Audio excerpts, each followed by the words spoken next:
금리 인하 언제 합니까? 라는 질문은 물가 언제 잡힙니까? 라는 질문하고 똑같고, 물가 잡히는 시점은 목표 물가 2%에 이미 도래했구나. 9.1%라는 41년 만에 찾아온 고물가 시대에서 이제 미국이 물가 상승률이 대략 2% 초반에 부합하는 그 정도 수준으로 내려오면 물가 잡혔구나라는 확신을 갖고 금리 인하를 단행할 수 있겠구나. 왜냐하면 지금의 금리 인하는 뭐니까? 금리 정상화의 개념이에요. 네, 여러분 안녕하세요.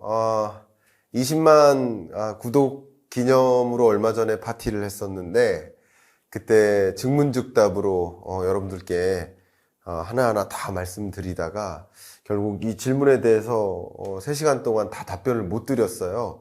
그때 약속드렸던 것이 한번 따로 영상으로 담아서 여러분께 답변해 드리겠다, 이렇게 약속드렸는데, 오늘 이 교실에서 답변을 좀 드려보도록 하겠습니다. 여러 가지 질문들이 이렇게 있는데요. 그 중에 정말 많은 분들의 질문이 금리 인하 언제 합니까? 6월에 금리 인하 합니까?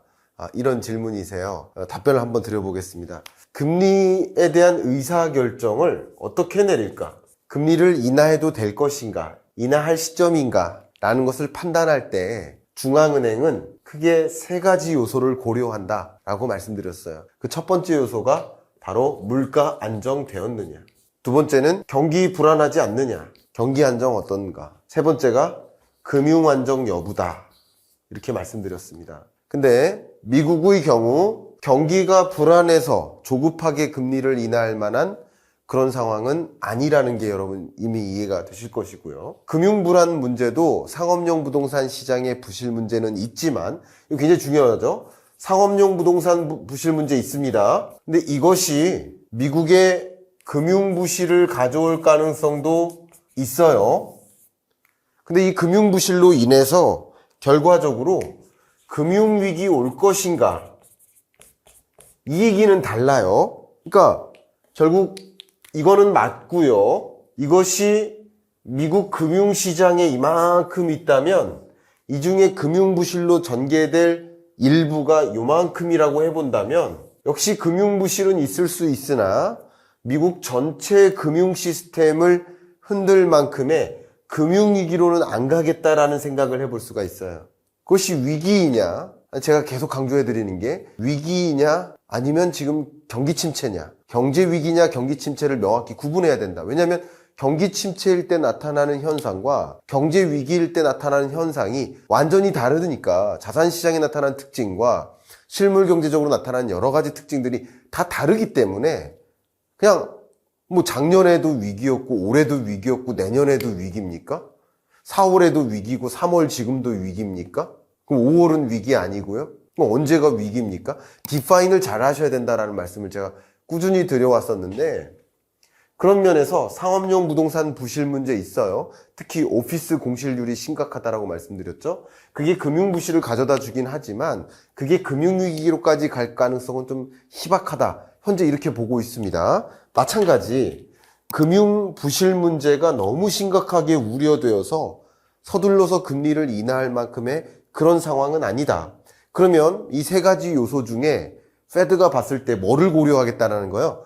물가 안정 여부만. 그러나 목표 물가 2% 수준에 부합하는지, 미국의 PCE 기준의 근원 물가 상승률이 2% 초반, 2.123% 정도, 이 정도에 달하는 실적치가 언제 나오느냐에 따라서 금리 인하 시점이 결정되어질 텐데, 현재로서는 뭐 그걸 단정 지을 수는 없지만 현재로서는 저는 6월보다는 7월의 가능성이 좀 높겠다라고 보고 있는 겁니다. 답변 되셨죠? 6, 7월 정도로 제가 그동안 말씀드렸는데, 그 중에서도 7월에 무게를 더 두고 있다, 이런 말씀 드렸는데, 역시 물가가 생각보다 빠른 속도로 제자리로 돌아오지 않고 있기 때문에 그걸 이제 스티키 인플레이션이라고 제가 말씀드렸고, 파월은 그걸 범피하다, 물가 안정을 위한 그 경로가 생각보다 울퉁불퉁하다, 잘 쉽게 잡히진 않는다, 예상대로는 안 가는구나, 그러니까 그런 것들이 금리 인하 시점이 더 지연될 수도 있겠구나. 결국 페드의 의사결정은 물가 안정이라는 그 목표치에 부합하는 그 실적치가 나와서 물가 다 잡혔네 라는 확신이 있을 때 금리 인하 있을 것이다. 바꿔 얘기하면 금리 인하 언제 합니까? 라는 질문은 물가 언제 잡힙니까? 라는 질문하고 똑같고, 물가 잡히는 시점은 말 그대로 목표 물가 2%에 이미 도래했구나. 9.1%라는 41년 만에 찾아온 고물가 시대에서 이제 미국이 물가 상승률이 대략 한 2% 초반에 부합하는 그 정도 수준으로 내려오면 물가 잡혔구나라는 확신을 갖고 금리 인하를 단행할 수 있겠구나. 왜냐하면 지금의 금리 인하는 뭐니까? 금리 정상화의 개념이에요. 그러니까 물가를 잡기 위한 금리 인상 혹은 팬데믹 경제 위기처럼 경기를 부양시키기 위한 금리 인하, 이게 아니라 목표하는 2% 수준의 물가가 도래된다면, 그렇다면 5.5% 수준의 금리는 너무 높은 게 아니야? 라고 판단할 수 있기 때문에 그 판단하에서 금리를 우리가 생각하는 중립금리, 그 중립금리 수준으로 내려가게 만들 거야 하는 금리 정상화의 방향입니다. 제가 일본 경제에 대해서도 몇 번 말씀드렸지만 일본의 금리 인상도 뭐라고 했어요? 금리 정상화라는 것이죠. 그죠? 물가를 잡기 위한 금리 인상이 아니라 금리 정상화. 마이너스 기준금리는 너무 낮아. 그래도 정상적인 대략 한 0.2% 수준의 금리까지는 끌어올려야 되지 않겠어? 금리 정상화의 경로인 거예요. 그렇죠? 그렇기 때문에 물가 안정이라는 목표까지 달성이 된다면 경기 괜찮아. 금융도 괜찮아. 물가도 괜찮아가 된다면 금리를 인하할 것이다. 근데 현재 페드의 전망대로라고 한다면 물가 상승률이 2% 수준에 부합하는 그런 지점은 현재로서는 7월의 가능성이 좀 높게 부여될 수 있겠다. 이렇게 의견을 드리겠습니다. 자, 금리에 대한 질문 참 많이 주셨는데 역시 금리 인하 시점이 왔을 때 시장에 어떤 영향을 줄까요? 라는 그런 질문을 주셨어요. 그 질문에 대해서 또 답변을 드려보도록 하겠습니다. 금리를 실물경제 측면에서 먼저 볼게요. 실물경제와 그리고 자산시장을 구분해 놓고 봐야 됩니다. 왜냐하면 실물경제는 규모예요, 규모. 소비가 얼마나 느나, 수출이 얼마나 느나, 기업의 신규 투자 규모가 얼마나 느나, 가계로 보면 소득이 얼마나 느나, 기업으로 보면 매출액이 얼마나 느나, 영업이익은 어떻게 얼마나 느나, 다 뭐죠? 실물경제는 규모적인 측면이에요. 다릅니다. 자산시장은 어떤 측면이에요? 가격입니다. 가격. 여러분들이 관심 있는 그 자산시장의 특징은 가격을 보고자 하는 거예요. 집의 가격, 주식의 가격, 그죠? 원유의 가격, 비트코인의 가격, 가격을 보고자 하는 거예요. 전혀 다릅니다. 그렇기 때문에 제가 누차 강조했지만 실물 경기 침체가 주가 침체랑은 다르다. 실물 경기가 어렵다고 주가가 떨어진다라고 보면 안 된다. 연결고리는 있겠지만 달리 보셔야 된다라는 말씀을 누차 드렸습니다. 그럼 지금부터 한번 볼게요. 실물 경제 측면에서는 금리를 끌어내리면 당연히 금리를 인하하면 기업들의 투자가 늘어요. 기업들이 조금 더 적극적으로 투자를 단행합니다. 투자를 단행한다는 얘기는 신산업을 진행하겠다라는 거예요. 신산업을 적극적으로 늘려나간다는 과정은 당연히 고용시장을 회복해야 해요. 일자리를 많이 만들어요. 그러면 너도 나도 일자리를 더 많이 갖게 되고 더 좋은 일자리를 향해 이동하다 보니까 자연스럽게 그 나라 경제에 뭐가 늘어요? 소득 수준이 개선돼요. 소득이 늘어나면 자연히 여러분 뭐 하고 싶어져요? 소비하고 싶어지죠. 그죠? 소비하고 싶어져요. 소비가 늘면 기업들은 더 적극적으로 투자하고 싶어지죠. 이게 뭐예요? 금리를 인하했을 때 경제가 선순환하는 거예요. 그러면 금리를 인하하지 못하는 이유는 뭐예요? 금리를 인하하면 기업들이 신규 투자가 늘어요. 가계가 소비가 늘어요. 그러면 물가 잡힐까요? 물가 안 잡히죠. 그러니까 금리를 인하하겠다는 얘기는 물가부터 먼저 다 잡고 그리고 이제 경기를 부양시키겠다. 그리고 경제를 성장시키겠다라는 관점이니까 금리를 인하하는 그 시점에는 경제가 그래도 선순환에 기여를 할 수 있겠다. 이렇게 보시면 좋아요. 근데 세계적으로 너도 나도 금리 인하를 단행한다 라는 얘기는 우리나라 입장에서 어떻다는 거예요? 수출 기회가 많아진다. 교역 신장이라고 표현하죠. 교역 신장이 이루어지는 겁니다. 그렇게 이 실물 경제적인 특징이에요. 자, 근데 자산 시장의 특징은 항상 뭐를 가지고 봐야 돼요? 수요와 공급이에요. 가격은 무엇에 의해 정해진다? 수요와 공급에 의해 정해진다. 근데 자산 시장의 수요를 결정짓는 변수가 뭐예요? 바로 돈이에요, 돈. 주식 시장에 돈이 얼마나 유입되나, 부동산 시장에 돈이 얼마나 유입되나, 아니면 그 시장에서 돈이 얼마나 빠져나오나. 그런 관점에서 제가 자산 시장에 대해서 말씀드린다면 여러분들께 재테크의 정의를 자주 말씀드렸는데, 재테크란 뭐다? 재테크란 돈을 어떤 형태로 가지고 있을까를 고민하는 것. 근데 돈을 크게는 은행으로 갖고 있는 방식이 있고, 그죠? 저축하는 방식이 있고, 아니면 은행이 아니라 다른 형태로 돈을 갖고 있는 방법이 있어요. 그게 뭐예요? 주로 크게는 주식이 있고 또 부동산이 있는 거예요. 맞아요? 근데 상대적으로 금리가 올라갈 때는 상대적으로 돈을 어떤 형태로 갖고 있고 싶어져요? 특히 자산가들 입장에서 은행의 저축의 형태로 갖고 있고 싶어져요. 근데 또 상대적으로 금리가 떨어지는 구간에는 돈을 어떤 형태로 갖고 있고 싶어져요? 은행에 저축해봐야 별 수익을 안 갖다 주네. 차라리 그 돈으로 주식을 사거나 부동산을 사야겠네. 그러니까 결국 금리가 떨어지는 구간에는 주식시장, 부동산 시장으로 돈이 유입되는 것이고, 반대로 금리가 올라가는 구간에는 주식시장, 부동산 시장에서 돈이 빠져나오는 것이다. 이게 돈의 이동인 거예요, 기본적으로. 근데 금리 인하 시점은 결론적으로 어떤 현상인 거예요? 금리 인하 시점은 돈의 이동을 주식, 부동산 혹은 자산 시장으로 수요를 더 몰아오는 방식입니다. 다만 주식 시장은 선행성이 강하다. 코인 시장도 선행성이 강하다라고 말씀드렸어요. 공격적 투자, 위험 투자일수록, 투자 자산일 때 위험성을 가지고 구분해 보면 위험 투자 자산일수록, 조금 더 공격적으로 투자하는 자산일수록 금리 인하 시점에 이동하는 것이 아니라 곧 금리 인하 할 거야, 아니면 내년에 금리 인하 할 거야 라는 금리 인하에 대한 긍정적인 신호를 먼저 반영하는 거예요. 선행성이라요, 선행성. 근데 부동산 시장은 실제 부동산을 매수하는 데 걸리는 시간도 있고, 탐색하는 데 걸리는 시간도 있고, 거래하는 데 걸리는 시간까지 고려하고, 또 실물 경제적으로 금리의 레벨이 확실히 떨어져서 이제 나 뭐 이 정도 대출 받아서 집 살 만한 여력이 있겠네 하는 움직임이 나타나는 거니까 부동산 시장은 후행적일 수밖에 없다.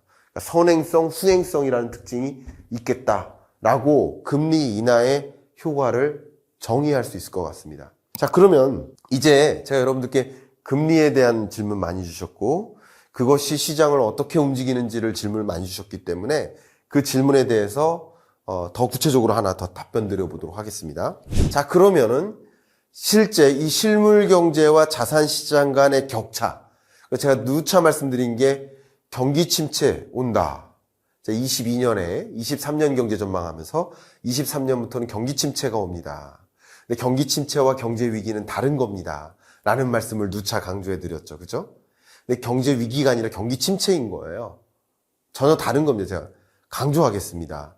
경기 침체일 때 나타나는, 시장에 나타나는 특징들이 다르고, 경제 위기일 때 나타나는 그 특징들이 역시 다른 모습들이 전개되기 때문에 이게 경기 침체 사이클인지 경제 위기로 가는 국면인지를 구분 짓는 건 굉장히 중요해요. 그래서 계속 구분을 짓는 겁니다. 그런데 제가 지금 말씀드리려는 것은 뭐냐면, 경기 침체와 부동산 침체는 또 다르다. 경기 침체와 주가 침체는 다르다라는 말씀을 굉장히 강하게 강조해 드렸죠. 그러니까 실물 경제적 움직임과 자산 시장에서의 움직임이 차이가 있다라는 것을 방금 설명드린 거예요. 왜? 실물 경제는 규모인 것이고, 이 자산 시장, 자본 시장에서는 가격이기 때문에 그게 같은 사이클이 아닌 것이다. 특히 2020년, 21년 팬데믹 경제 위기 때 실물 경제는 가장 어려웠어요. 그죠? 실물 경제적으로는 2020년 팬데믹 때가 가장 어려웠어요. 팬데믹 경제 위기라고 불렀잖아요. 경제 성장률은 마이너스 0.7%로 굉장히 어려웠습니다. 근데 주가는 상승했죠. 근데 부동산 가격은 상승했죠. 경기 침체라는 말하고 주가 침체라는 말 같습니까? 경기 침체라는 말하고 부동산 침체라고 같은 말입니까? 아니에요. 경기가 좋지 않은데 어떻게 이렇게 될 수 있지? 경기가 좋은데 왜 이게 이렇게 생각하시는 게 아니라 한 번 더 건너가야 됩니다. 연결고리는 있지만 하나의 연결고리를 경유해서 가요. 그 하나가 뭐예요? 금리입니다. 금리. 그래서 금리는 중력이다. 모든 자산을 끌어내리는 역할을 한다라고 말씀드렸고, 그래서 시대를 항상 구분하셔야 되는데 그 시대는 금리를 가지고 구분한다라고 말씀을 드렸어요. 거시경제적인 관점에서는 금리를 가지고 시대를 구분합니다. 한번 구분해 볼게요. 2020년부터 2021년 이 시대는 팬데믹 경제 위기가 찾아왔기 때문에 세계 각국의 숙제는 뭐였어요? 바로 경기 부양이 숙제였어요. 그죠? 경기를 부양시키기 위해서 금리를 어떻게 했습니까? 끌어내렸죠. 끌어내리니까 돈이 어디로 이동해요? 시장으로 이동해요. 그래서 시장에 영향을 미친 거예요. 주식시장, 부동산 시장에 영향을 미친 거예요. 이해가시죠? 어쨌든 이때는 그 경기와 금리가 상반된 상황에 놓였기, 경기는 안 좋고, 근데 경기는 안 좋으니까 금리를 끌어내리는 과정에서 시장이 굉장히 화랑이었던 거예요. 이렇게 금리를 끌어내려서 기준금리를 인하해서 경기 부양을 위해 집중한다. 유동성을 많이 공급하는 시대.